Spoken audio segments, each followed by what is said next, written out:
Alors, depuis plusieurs semaines, nous sommes dans un sujet passionnant.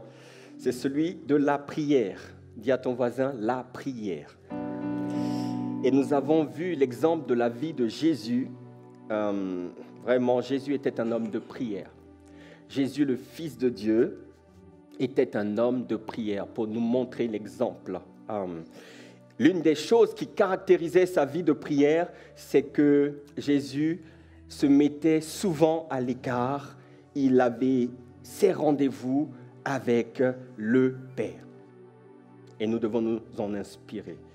Nous avons parlé de 4 puissants bénéfices de la prière et nous avons dit que la prière permet de consolider notre relation avec Dieu. Nous avons dit que la prière apporte la paix et le réconfort. Nous avons dit que la prière permet de connaître la volonté de Dieu. Et nous avons également dit que la prière permet de déclencher la puissance de Dieu. Est-ce qu'on se souvient de cela?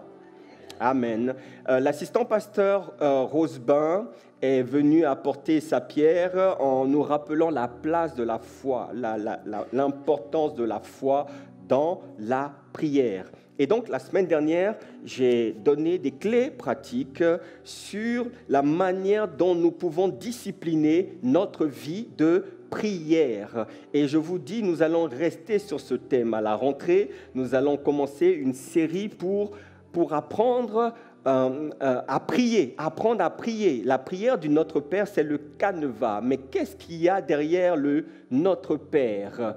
On va apprendre à prier. On va décortiquer chaque point de la prière parce que c'est le modèle que Jésus a donné à ses disciples. Quelqu'un dit Amen. Parce que nous devons devenir des guerriers, des hommes et des femmes qui prient. Une église qui prie. Quelqu'un dit Amen. Donc, parmi les clés que nous avons données, nous avons dit que pour discipliner sa vie de prière, il fallait se fixer des moments réguliers pour prier. Nous avons dit qu'il était important, essentiel de commencer la journée par la prière. Nous avons dit qu'il fallait prendre un temps, même si c'est un temps court, dans la journée, peut-être le midi ou un peu plus tard, pour prier, pour penser à Dieu, pour passer un temps dans sa présence. Nous avons dit qu'il fallait aussi participer au temps de prière de groupe de l'Église, parce que ça aide, ou trouver un compagnon de prière. Et nous avons insisté pour que les frères trouvent un frère et que les sœurs restent entre les sœurs pour la prière, afin que ça ne dégénère pas et que la prière ne se transforme pas en autre chose, comme nous l'avons souvent observé. Nous avons dit qu'il fallait aussi on pouvait tenir un cahier de prière et donc noter les points de prière, noter les révélations que nous avons reçues, les versets importants pour nous. Et nous avons dit que pour ceux qui ont un défi et qui voulaient vraiment redynamiser leur vie de prière, on pouvait associer également le jeûne et la prière. Amen. La prière, pardon. Et donc, avant de rentrer dans mon message, je voudrais quand même ajouter un autre point. Donc, dans cette liste qui me semble quand même important et qui pourra nous aider, il y a un autre moyen supplémentaire pour discipliner sa vie de prière, c'est d'avoir une liste, de s'établir une liste de sujets de prière. Quelqu'un me dit Amen. Tu vois, dans cette liste, il doit y avoir des sujets qui sont liés à la situation que tu traverses actuellement. Une liste de sujets qui sont liés aux défis du moment. Amen. Et tu gardes ces défis et tu pries pour ces défis jusqu'à ce que tu obtiennes une réponse ou l'exaucement. Ensuite, tu pourras les enlever. Par exemple, si tu cherches du travail, tu peux mettre ce sujet dans la liste de tes sujets de travail. Tu cherches un logement de manière concrète, pratique. Tu cherches une alternance. Tu dois le mettre. Tu cherches... Bon, non, on ne va pas aller là-bas. Bon, vous voyez de quoi je voulais parler, mais on va mettre ça de côté. Donc, tu mets ça dans la liste, tu l'intègres et tu pries jusqu'à ce que tu obtiennes une réponse. Tu vois, il y a des sujets, par contre, qui doivent rester dans cette liste. Donc, il y a des sujets qui bougent, mais il y a des sujets qui doivent être là.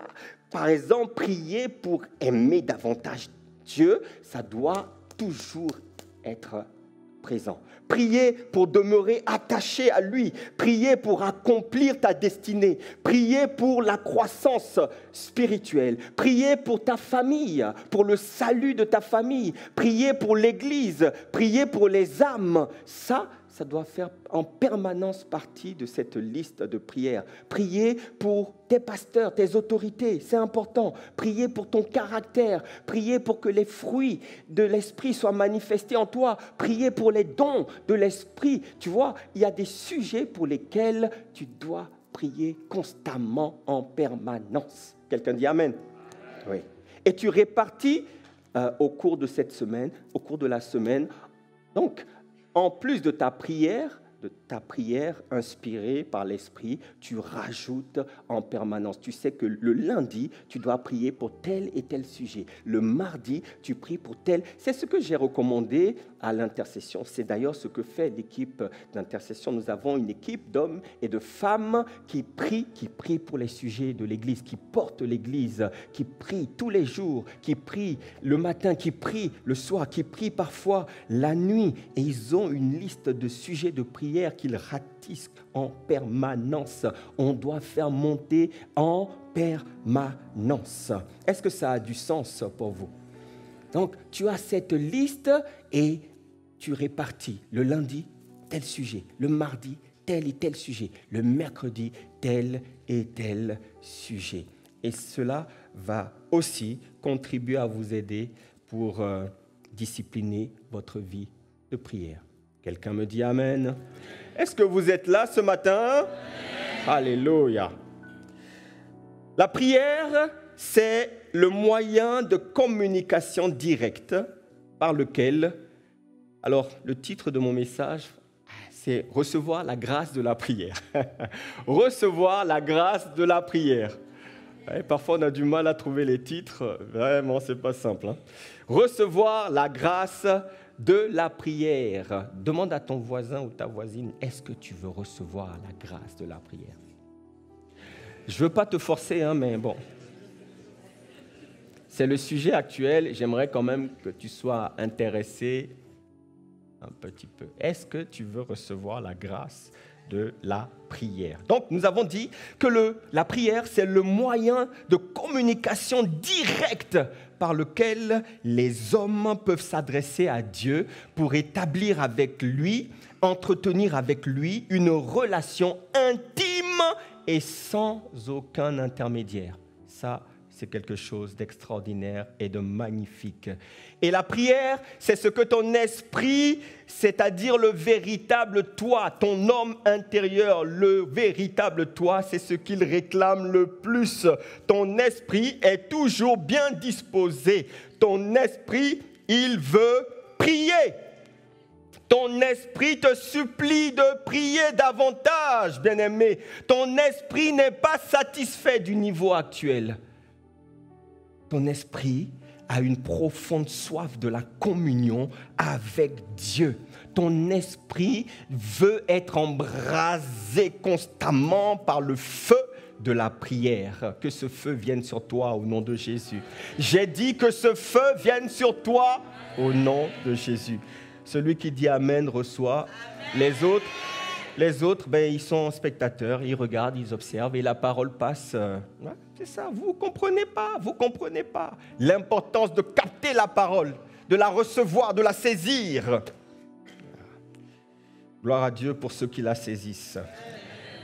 Alors tu dois comprendre, bien-aimé, que tu es d'abord et avant tout un être spirituel qui habite dans un monde qui est aussi un monde spirituel. Et que le monde naturel est dominé par le monde spirituel. Ce n'est pas le contraire. Le monde visible est dirigé par un monde invisible. Et il existe des entités qui sont spirituelles, qui contrôlent le monde, qui contrôlent des territoires, qui contrôlent des sphères d'influence. Et leur but, leur mission, c'est de maintenir une emprise sur chaque territoire. Les territoires sont minés et l'atmosphère des territoires est parfois tendue. N'avez-vous pas remarqué que parfois vous allez dans un endroit, ça peut être une ville, ça peut être un quartier, ça peut être une cité, ça peut être un pays, et vous sentez que c'est particulier ici, hein? C'est tendu, c'est lourd. C'est lourd, ça craint ici. Il y a des endroits, tu dois te balader avec des gardes du corps, tu dois faire attention, tu dois être vigilant. Vous voyez, ce n'est pas naturel. C'est pas naturel, c'est spirituel. Ce sont des puissances qui polluent l'atmosphère, qui injectent des pensées, qui établissent des systèmes. Et vous allez voir que les habitants, les gens de ce territoire se comportent tous de la même manière. Ils sont soumis tous aux mêmes défis, aux mêmes oppressions. Ils répètent tous les mêmes erreurs, les mêmes mauvaises habitudes. Ce sont des esprits, c'est spirituel. Dis à ton voisin, le monde est spirituel. Et je vous ai dit, hein, la politique, c'est spirituel. La politique, c'est spirituel. Ce sont des esprits qui poussent à voter certaines lois. C'est spirituel. L'art et le divertissement, c'est spirituel. Quand vous regardez les émissions de divertissement aujourd'hui, c'est compliqué. Je ne regarde plus ça. Mais le jour où j'ai regardé, je ne comprenais plus. Je me dis, mais Seigneur, qu'est-ce qui arrive? Qu'est-ce qui se passe? Je vois des gens avec des cheveux longs, avec des barbes. Ce sont des hommes, ce sont des femmes. Femmes, hommes, on ne sait pas. On dit que c'est femmes à barbe. L'art et le divertissement sont minés par des esprits. L'économie, c'est spirituel. Mon frère Ruben, il a acquiescé. Les finances, c'est spirituel. Oh, la haute finance, c'est très, très, très spirituel. Quelqu'un dit Amen. La famille, c'est spirituel. Bon, l'église et tout ça, vous voyez? Donc, il y a des sphères d'influence. L'éducation, c'est spirituel. Donc, on doit être, les amis, soyons vigilants. Il ne faut pas être naïf. Le monde est spirituel. C'est pourquoi, si nous voulons impacter, si tu veux influencer ce monde naturel, il te faut d'abord impacter, influencer le monde spirituel. Quelqu'un dit Amen. Voilà pourquoi, bien-aimé, tu vois, quand tu commences quelque chose, quel que soit ce que tu commences, quel que soit ce que tu veux mettre en œuvre, une société, un travail, une association, tout ce que tu fais, il faut d'abord fléchir les genoux. Il faut recommander ce que tu fais. Ne pars pas sans avoir d'abord été dans la dimension spirituelle. Tout se prépare d'abord dans la dimension spirituelle. Lorsque nous avons des programmes à l'église, on va d'abord dans la dimension spirituelle. On prie, on prépare le programme. Parce que si tu ne prépares pas dans la dimension spirituelle, alors tu ne peux pas engager Dieu avec toi. Dieu n'est pas engagé. Si tu ne le mets pas en alpha, il n'y a aucune raison, sinon par grâce, pour te faire grâce. Mais si tu ne l'invites pas, Seigneur, je veux commencer ce projet, mais je veux que tu sois impliqué, je veux commencer avec toi. S'il te plaît, conduis ce projet, étends ta main de grâce. S'il te plaît, fais-le prospérer. Oh, je veux ta faveur, ouvre les portes. C'est comme ça, là, tu es en train d'activer le monde spirituel. Alléluia. Est-ce que quelqu'un comprend de quoi je parle? Alléluia. Tu dois toujours commencer avec Dieu. Tu dois impacter le monde spirituel pour voir les résultats et les effets dans le monde naturel. Le monde spirituel, néanmoins, est impacté par les personnes qui ont un certain poids aussi dans la sphère spirituelle. Et je vous ai dit, bien-aimé, si tu ne pries pas, spirituellement, tu es moribond. Spirituellement, tu es chétif. Il y a un éclat spirituel. Il y a lumière et lumière. Il y a plusieurs dimensions. C'est la réalité. Voilà pourquoi il te faut prier. Il faut prendre soin de ton homme intérieur. Il faut investir, prendre soin de son esprit. Parce que tu es esprit, tu dois entretenir ton esprit, fortifier ton esprit, muscler ton esprit. Tu dois exercer ton esprit. Et tu le fais comment? Au travers de deux choses. Tu le fais par la parole et la prière. Il n'y a pas autre chose, bien-aimé. Tu le fais par la parole et par la prière. Tu ne le fais pas en allant faire des voyages dans certains pays pour aller chercher des forces, des puissances. Satan va te donner une puissance, mais il va récupérer quelque chose sur toi.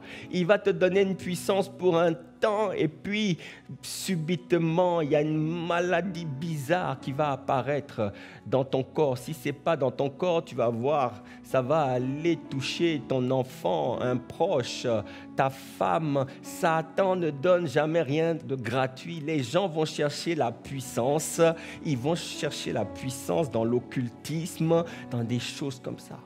Ils vont faire des sacrifices, ils vont verser le sang. Nous avons le sang de Jésus. La puissance, notre puissance se trouve dans le sang de Jésus. Tu as le sang, c'est le sacrifice ultime. Ultime. Il n'y en a pas besoin d'un autre.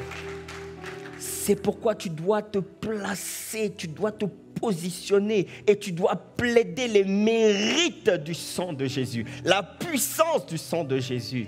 Bien-aimé, on n'annule pas le sacrifice de Christ. Il n'y a pas d'autre sacrifice. On devient fort spirituellement par la parole et par la prière. Il n'y a pas autre chose, bien-aimé. J'aime bien Paul qui dit dans Éphésiens 3,16 « Afin qu'il vous donne, selon la richesse de sa gloire, d'être puissamment fortifié par son esprit dans l'homme intérieur. » Il y a une dimension où on est fortifié. Ah, bien-aimé, tu es fortifié. Même quand tu es fatigué, tu es ton homme intérieur, le corps peut être un peu fatigué, mais l'homme intérieur est toujours bouillant. Bien-aimé, cette dimension, elle existe. Elle existe.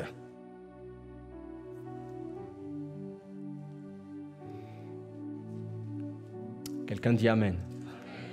Vous savez, derrière les réalisations physiques de certains hommes, vous pouvez, en regardant, en observant leurs réalisations, vous pouvez imaginer, percevoir le poids qu'il y a derrière, la dimension spirituelle qui se trouve derrière. Quelqu'un dit Amen.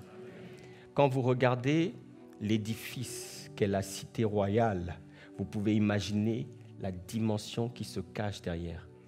Les amis, ça ne peut pas être le fruit du hasard.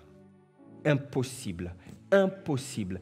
Quelqu'un qui est chétif, rikiki, dans le monde spirituel ne peut pas accomplir cela dans le monde naturel. Avec les oppositions, avec les intrigues qu'on a observées, vécues pendant ces 7 années sur le chantier. Les amis, si notre gars, l'apôtre, dans le monde spirituel, il n'est pas... Lui, souvent, il dit, je suis un malabar spirituel. Mais c'est la réalité. S'il n'est pas un malabar, tu ne peux pas faire ça. Tu ne peux pas faire ça. les amis, c'est impossible. Ça ne peut pas être le fruit du hasard. Il y a un poids qui a soutenu ça derrière.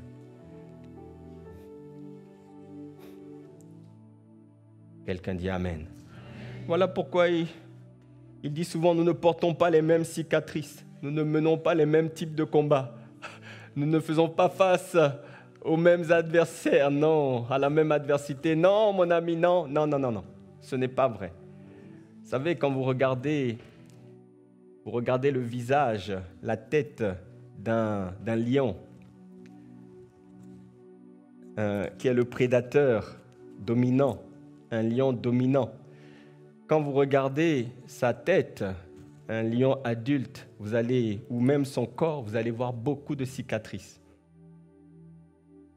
Oui, ça correspond aux batailles, aux guerres qu'il a dû mener pour protéger son territoire. Un lion, un vrai lion dominant qui a régné sur un territoire, vous allez voir. Il a plein de cicatrices, il a des traits bizarres. Il dit, mais qu'est-ce qu'il a fait? On lui a taillé le visage? Non, ce sont les griffes, les combats. Voilà pourquoi un homme peut dire, non, nous n'avons pas les mêmes cicatrices, mon ami. Est-ce que vous comprenez? Ah, ouais.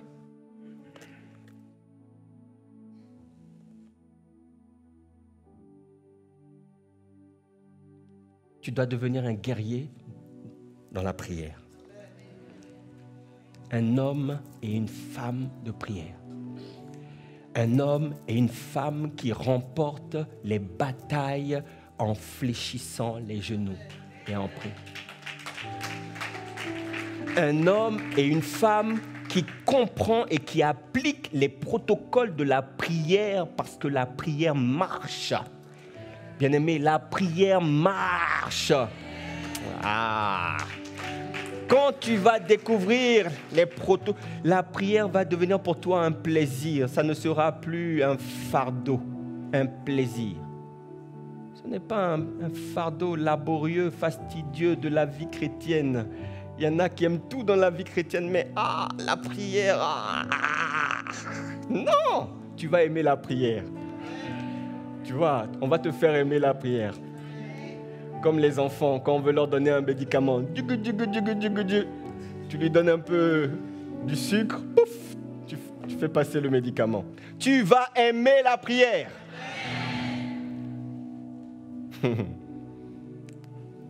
Non, c'est une dimension où la prière devient un véritable plaisir. Quand tu vas comprendre ces protocoles, Dieu veut exaucer toutes nos prières. C'est parce qu'il y a beaucoup de protocoles, beaucoup de choses en fait qu'on ne comprend pas lorsque tu t'approches dans la prière. Mais au travers de ces enseignements, bien-aimés, tu vas saisir ça et ta vie de prière va changer au nom de Jésus. Et toi aussi, tu vas devenir un poids lourd. Tu vas dans le monde spirituel. Quelqu'un dit Amen.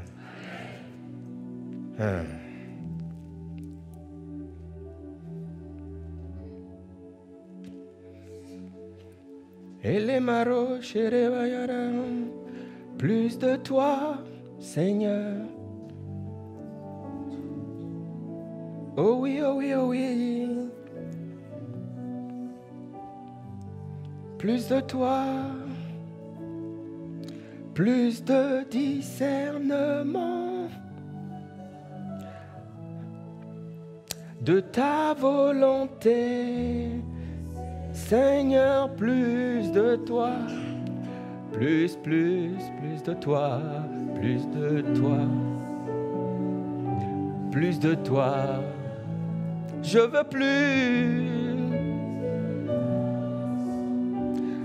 plus, moi je veux plus de discernement.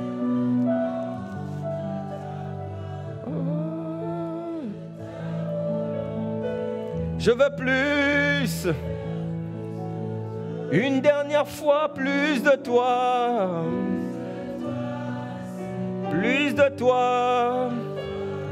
Oh, je désire te ressembler. Oh, je désire discernement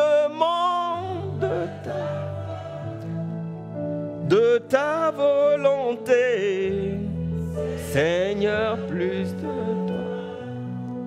Ta vie de prière change au nom de Jésus. L'esprit de prière vient sur toi au nom de Jésus. Les filets de la lourdeur spirituelle sont rompus, sont brisés au nom de Jésus. L'esprit d'assoupissement qui t'empêchait d'honorer tes engagements, à prier le matin, dans la journée, le soir, cet esprit est détruit, son emprise est brisée au nom de Jésus. Il lâche prise au nom de Jésus. Tout ce qui combat ta vie de prière lâche prise au nom de Jésus. La chair est crucifiée et l'esprit est bien disposé, l'esprit est vivifié. Reçois cette grâce et que le feu de la prière te saisisse maintenant au nom de Jésus. Que ce feu t'embrase maintenant. Alléluia. Dans le livre d'Ésaïe 56, au verset 7, il dit, je les amènerai sur ma montagne sainte et je les réjouirai dans ma maison de prière, dans ma maison de prière, dans ma maison de prière. Leurs holocaustes et leurs sacrifices seront agréés sur mon autel, car ma maison sera appelée une maison de prière pour tous les peuples. ICC Toulouse, tu seras appelée maison de prière. Maison de prière, il a dit ma maison. La caractéristique de la maison de Dieu, c'est qu'elle est une maison de prière. Ce qu'on doit retrouver ici, ce sont des temps de prière, des programmes de prière, des enseignements sur la prière, des hommes et des femmes de prière. C'est ce qui caractérise la maison de Dieu. Cette grâce vient ici. C'est une parole prophétique. Ah, je les réjouirai. Tu seras réjoui. Oh oui, oui, oui, oui, oui, oui, oui. Dans cette maison de prière. Alors, tes sacrifices, tes holocaustes seront agréés sur l'autel de Dieu. Sa maison, ICC Toulouse, je te vois devenir une maison de prière. Au nom de Jésus. Au nom de Jésus. Est-ce que tu m'entends? Tu deviens une maison de prière au nom de Dieu. Tu deviens une maison de prière. Alléluia. Je vois des hommes et des femmes embrasés par la prière. L'esprit de prière te saisit. Alléluia. Bien-aimé, Jésus n'a pas enseigné autre chose à ses disciples, sinon la prière. Ils lui ont dit, Seigneur, enseigne-nous à prier, comme Jean l'a enseigné à ses disciples. Ils ont remarqué quelque chose de différent dans la vie de Jésus. Il leur a enseigné à prier. Bien-aimés, bien-aimés, nos vies de prière doivent changer. Nos vies de prière ne peuvent plus se limiter ou se reposer sur les 24 heures de prière ou les 48 heures. Il y en a un qui dit, oh, vivement la reprise des 48 heures. Parce que chaque mois, c'est au moins le seul moment où j'arrive à prier. Non, non, non, non, non, non. Non, non, non, non, non, non, non, non. Voilà pourquoi tu ne fais pas. Tu n'accomplis pas ta destinée. Voilà pourquoi tu n'es pas exaucé. Voilà pourquoi ta vie ne change pas. Voilà pourquoi depuis des années tu es au même endroit. Ne te plains pas, bien-aimé. La clé, tu l'as, c'est la prière. La prière change tout. La prière change tout. J'ai plein de témoignages. J'en ai plein, je ne peux pas les raconter. J'en ai plein. Plein. Plein, où nous avons fléchi les genoux, où nous avons élevé la voix, nous avons prié pour différentes sortes de sujets. J'en ai plein et Dieu a exaucé. Quelque temps après, les gens viennent te voir, ou quelque temps après toi-même tu vois tu vois l'exaucement. Quelque temps après, les gens viennent, oh pasteur, tu te rappelles, on avait prié pour tel sujet, tu te rappelles? Eh bien voilà, j'ai finalement obtenu la réponse, voilà ce qui s'est passé, voilà ce qui... La prière marche, les amis, la prière marche. Si tu échoues, c'est parce que tu ne fléchis pas les genoux. Tu dois fléchir les genoux. Il y a une dimension que je ne peux pas faire pour toi, que le collectif ne peut pas faire pour toi. Il y a un combat qu'on appelle le combat de la destinée. À un moment, Jésus s'est retrouvé seul. Il avait pourtant emmené ses disciples les plus proches, mais eux ne pouvaient pas suivre. Parce que le combat de la destinée nécessite que toi-même, tu fléchisses les genoux et que tu élèves la voix vers le trône. Que cette grâce pour la prière vienne sur toi. Ah non, non, non, non, ça ne sera plus difficile, ça sera naturel. À tout moment, l'esprit de prière, il existe, l'esprit de prière. L'esprit de prière, quand cet esprit te saisit, tu es toujours en train de prier. En intelligence ou en esprit.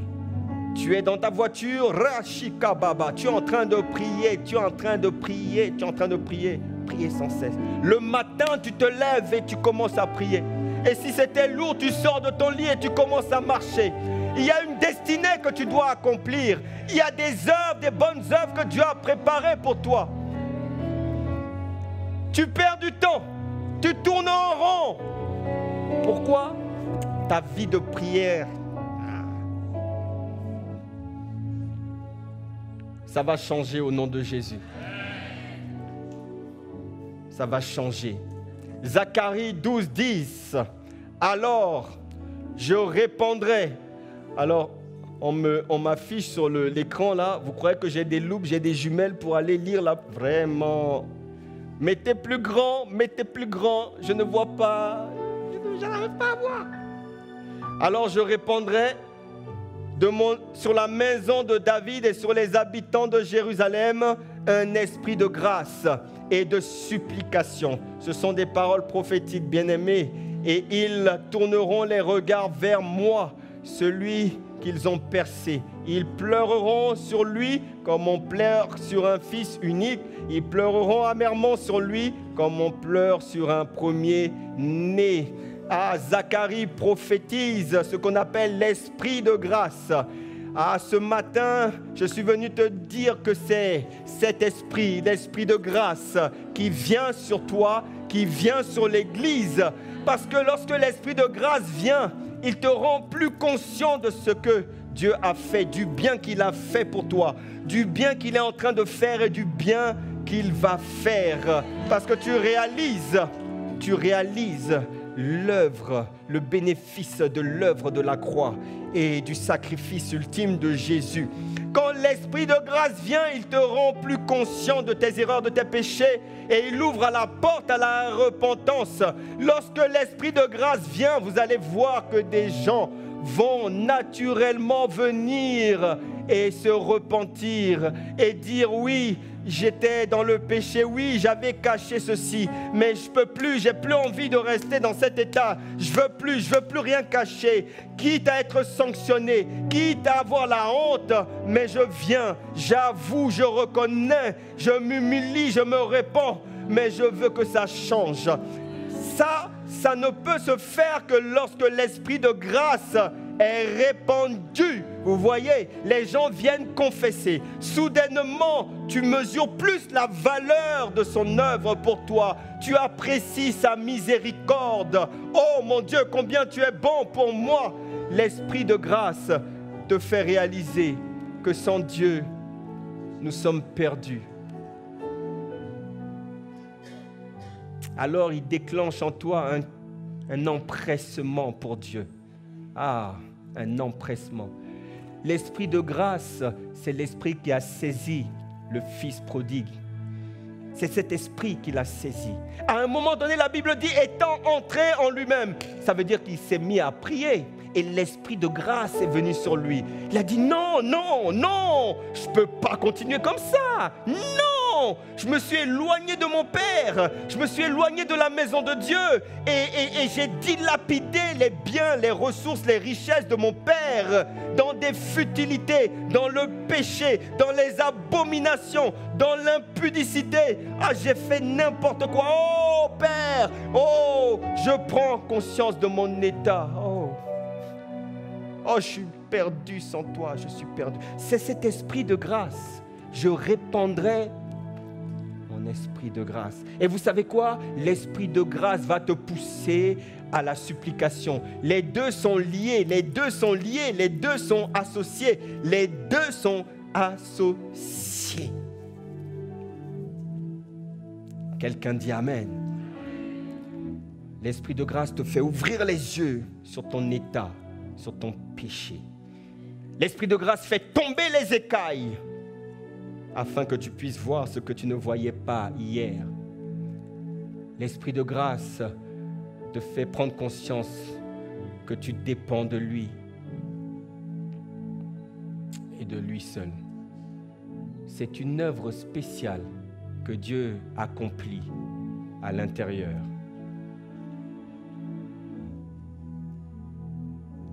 C'est un toucher spécial de Dieu, l'esprit de grâce. Il y a une dimension personnelle, mais il y a une dimension communautaire. Lorsque cet esprit est répandu, il touche les individus, mais il apporte aussi un renouveau, un rafraîchissement, un réveil au sein de toute une communauté. Soudainement, les cœurs sont adoucis, les relations sont restaurées et une nouvelle dynamique spirituelle commence. Seigneur, que cette dimension vienne ici au nom de Jésus. J'ai dit que cette dimension vienne ici au nom de Jésus. Au nom de Jésus. Au nom de Jésus. Cet esprit de grâce dont parle le prophète Zacharie travaille en tandem avec l'esprit de supplication. Il a dit un esprit de grâce et de supplication. Quand on parle d'esprit de supplication, on parle de la prière. On parle de la prière, c'est-à-dire la conscience de ton état, la conscience de la valeur du sacrifice va te pousser, bien-aimé, à fléchir les genoux et à prier, à supplier, à supplier. Ah, tu commences à prier. Aïe, aïe, aïe, aïe, aïe, aïe, aïe. Aïe, aïe, aïe, aïe, aïe. C'est une dimension, oui, la prière n'est plus un fardeau. La prière n'est plus un fardeau.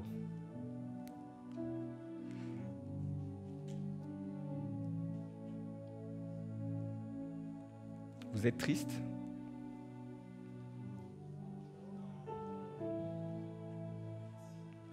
Vous êtes triste?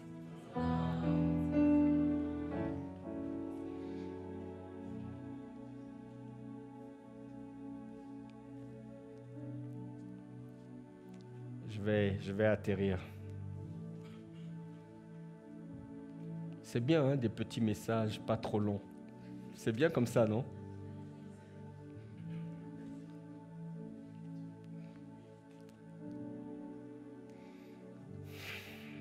Ah, Seigneur.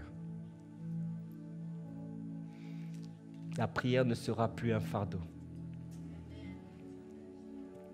Tu vas prier parce que en toi, tu vois, il y aura ce désir simplement d'être dans sa présence, de se tenir auprès de lui, de t'humilier devant lui. C'est l'une des caractéristiques de la prière de supplication.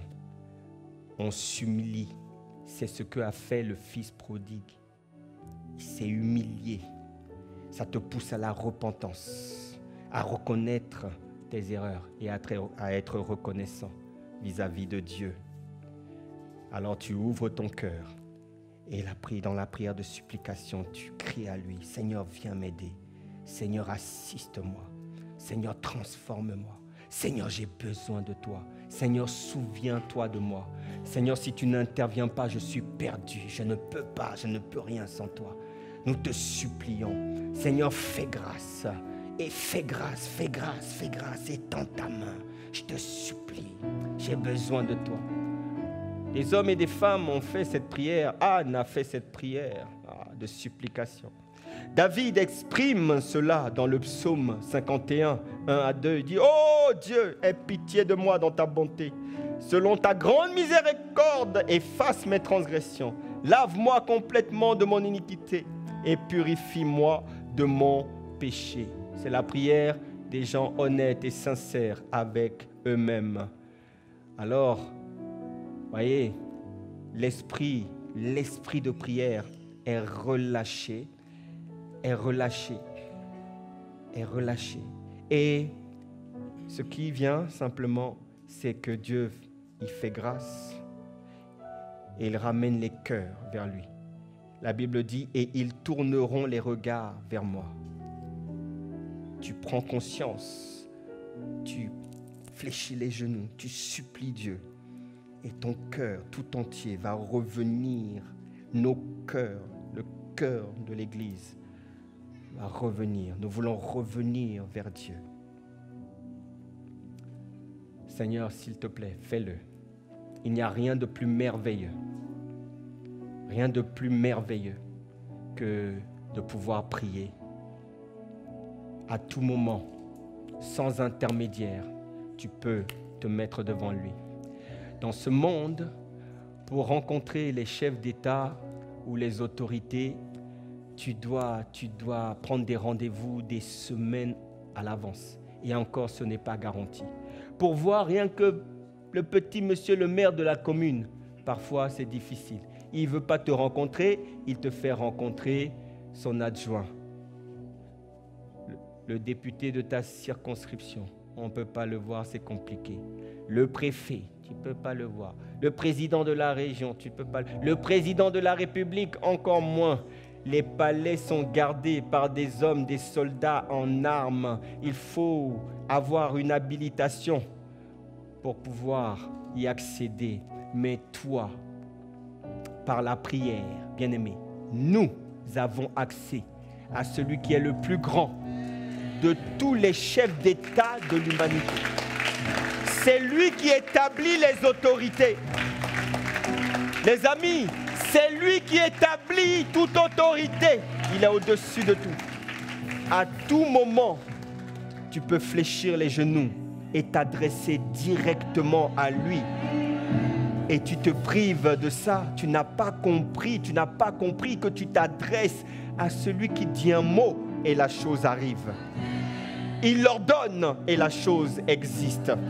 Il suffit. Ta situation peut changer en un instant. Quand tu comprends ça, bien-aimé, ta conception de la prière va changer. Elle doit changer. Vous savez, je termine avec ça. Lorsque j'étais beaucoup plus jeune, enfant, les parents étaient durs. Je vivais avec ma mère et mon beau-père. C'était dur. Comme j'étais aussi un enfant, donc il ne laissait rien passer. Il ne voulait jamais que je sorte. Parce qu'il se disait, le petit là, si on le laisse sortir dehors dans le quartier, on ne sait pas avec qui il va revenir. Donc, vous savez, parfois, quand je voulais demander quelque chose, quand je voulais sortir, j'étais dans ma chambre, puis, je m'encourageais moi-même. Je respirais très fort. Allez, j'y vais. J'allais dans le couloir. Parce que je savais que ça allait être compliqué. Alors j'hésitais et je revenais. Et je réfléchissais. Je cherchais les mots. Comment je vais pouvoir leur dire ça?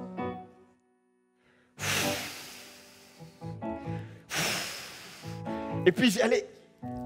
Et arrivé à côté du salon, je bifurquais. J'allais dans la cuisine. Et je revenais dans ma chambre. Et les fois où j'allais les voir, je voudrais sortir, descendre. Tu vas où? Tu vas voir qui? Tu cherches quoi dehors? Est-ce que tu as fait tes devoirs? Qui tu vas rencontrer? Hey! Dis avec moi, hey! En fait, il me posait tellement de questions. C'était compliqué.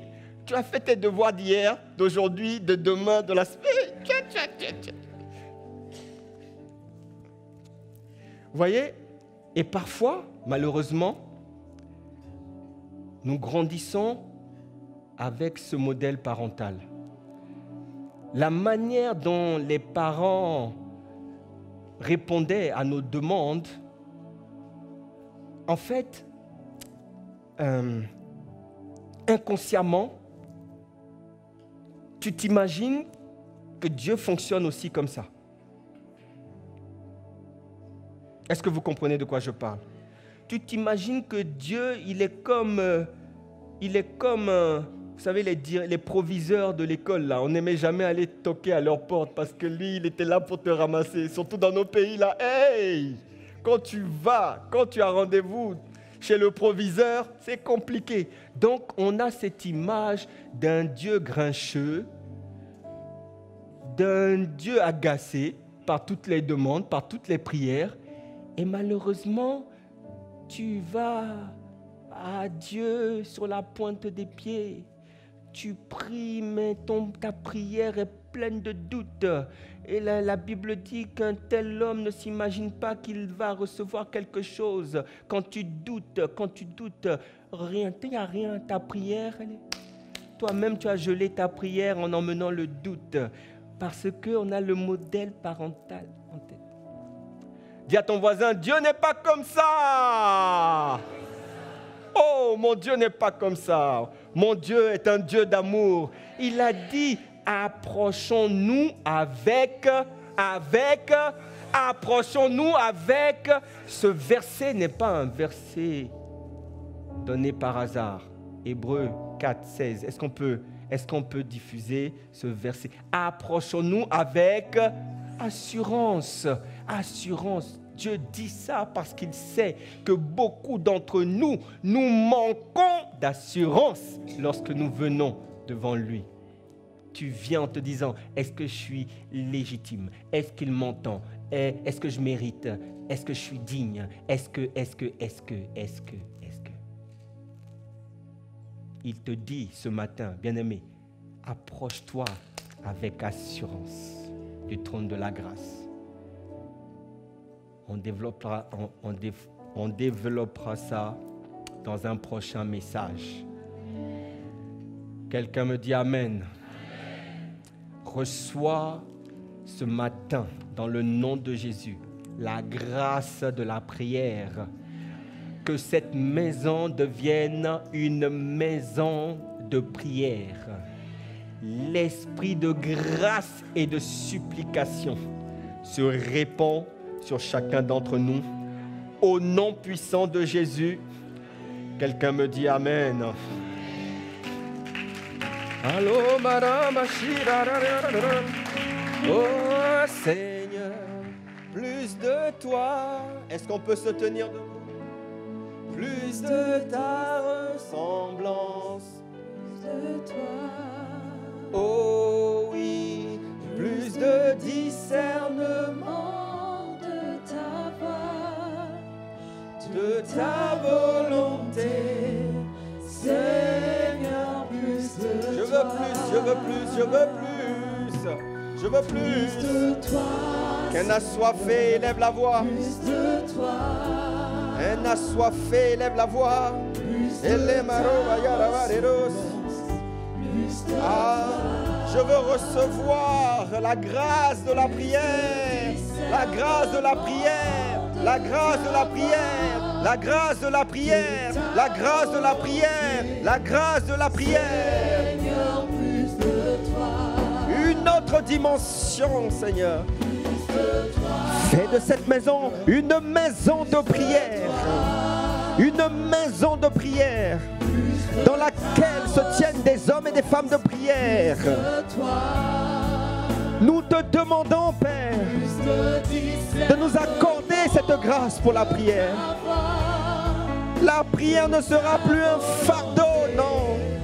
La prière ne sera plus un exercice fastidieux, non. La prière sera un plaisir, un plaisir, un plaisir, un plaisir. Nous te supplions, relâche ton esprit. Plus de toi.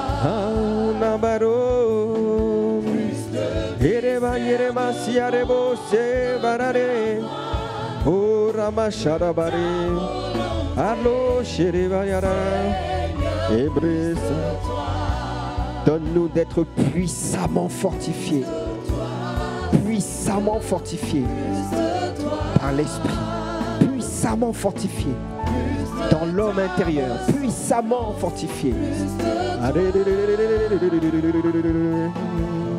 Abro Shadamare, Abro Sadamare. Alors bien-aimé, pour cela, il te faut cultiver l'habitude du lieu secret, du lieu secret, du lieu secret. Va dans ta chambre, ferme la porte et tiens-toi auprès de ton Père qui est dans le secret. Et la Bible dit que ton Père qui voit dans le secret te le rendra. Il te le rendra, il te le rendra. Seigneur, s'il te plaît, nous avons besoin de toi. Nous avons besoin de toi. Fais-le. Merci de ce que cette parole est relâchée et elle produit du fruit dans la vie de mon frère.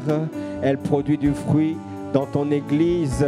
Dans le nom de Jésus, à toi soit la gloire, l'honneur et la majesté. Nous avons prié avec action de grâce. Quelqu'un dit Amen, Amen, Amen.